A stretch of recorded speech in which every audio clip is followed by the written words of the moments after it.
hello. Ito yung sinasabi ko sa inyong park na paggabi ay napakaganda. Maliban sa pagiging mailaw siya, ang mga fountain bukas na bukas. Nakikita niyo ba yan? Ayan o.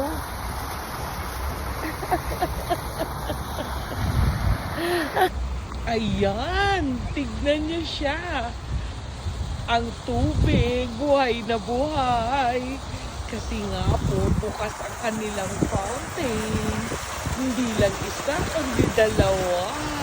Diba sabi ko sa inyo, papasyalan natin ito kapag gabi para makita natin kung gaano siya kaganda. At napakasaya pong pasyalan. Ang dami ng tao ngayon. Kasi nga, malamig na. Ang sarap pang umupo sa mga gilid-gilid. Ayun yung pinakaparang restaurant doon, no? Maraming tao ngayon. Gala tayo ng konti para naman malibang-libang naman po kayo. Kung kayo'y nalulungkot, pwede tayo manood ng mga ganito.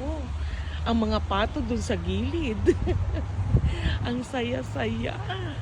Buti na lang po, nagkaroon na naman ako ng pagkakataon makapasyal at makarating dito. Nang mailibot po kayo.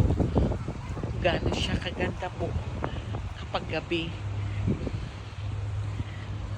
O, diba? Puro ilaw. Alam niyo naman dito, punong-puno ng mga kailawanan.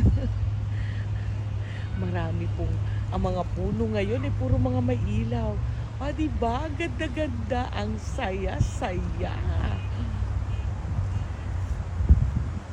Masaya talaga dito. Basta tahimik lang, walang magulo, walang maingay.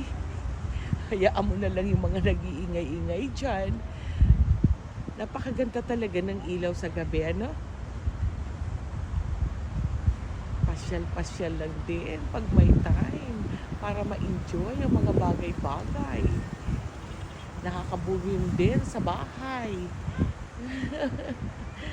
Ayan, ang saya-saya, ang ganda-ganda, liwa-liwanag. Banda pa tayo dun.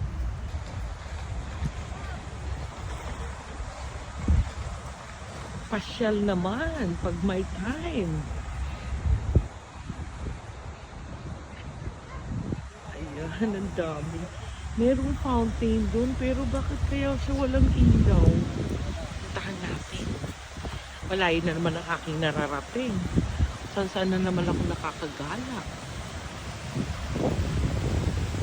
Nice one. Ganda. Nakaka-relax po kapag ganito ang place na pupuntahan mo. Ito yung fountain pero wala siyang ilaw. Bakit kaya? Ang ganda pa naman siguro sa pag may ilaw. A, walang pambayad. B, naputulan kasi hindi pa bayad. Ang ganda, oh, diba? Ang ganda po ng mga ang ganda na ka lang ng fountain kaso walang ilaw. Pero okay na din. Super nice. Tignan niyo kung saan ako galing. Ayan, ang ganda-ganda. Ang lamot po talaga dito. Nakaka-relax na place. Doon pa ako sa doon ako sa dulo galing, ha. Layo ko na narating ko. Inililibot ko lang po kayo sa kagandahan ng park na to kapag gabi. Kasi po, punong-puno ng ilaw. Kaso nga lang, dito sa fountain na side na to, walang ilaw. Ayun, may McDonald's dito.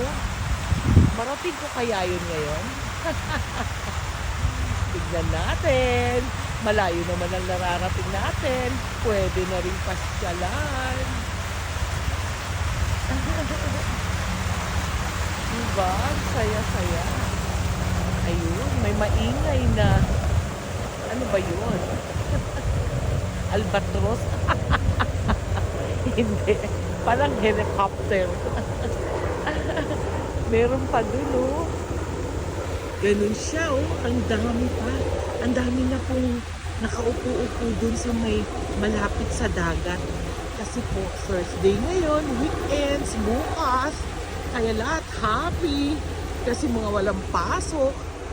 Mga officially off ang mga tawag doon. Buti pa sila, sana all.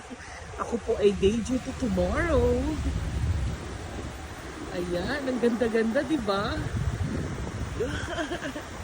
Ang layo na po lang narating ko. Doon po yung pinaka-highway, oh. Yun. Pero okay lang kasi napasyal ko naman kayo. Ang ganda po sana nung fountain kasi walang lights. So talaga wala siguro siyang lights. Ganyan lang siya kaganda. Ayan, di ba? Ang saya-saya. Kaya minsan pag mamimiss mo Pilipinas, punta ka lang sa mga ganitong place. Medyo para ka na rin nasa Pinas. Di ba? Nag-enjoy po kayo. Sana po nag-enjoy kayo sa aking munting paggala. Pa-share, likes, and comment. Don't forget to follow me for more. Bye guys. Love you.